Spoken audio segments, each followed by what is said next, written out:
Hello, this time I'm exploring what qualifies for R&D incentives in the UK's food and drink industry.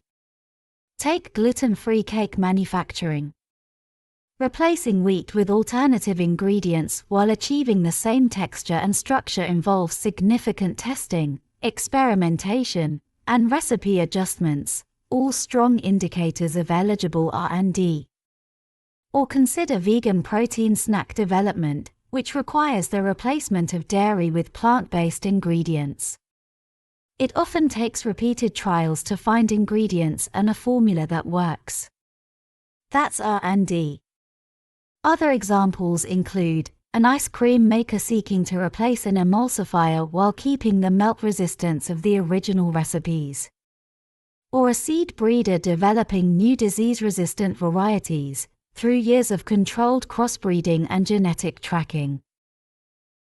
And fruit growers trialing new protective cultivation methods to improve yield and the harvest window may qualify.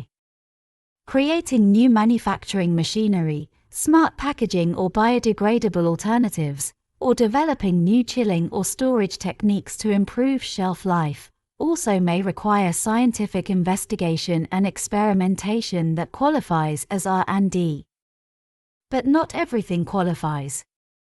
Routine testing and cosmetic updates are unlikely to be eligible. Is it worth exploring whether your activities meet the RDEC definition of R&D? Follow the links in my video description. Like and subscribe. It's the easy option to stay informed. See you on the next video.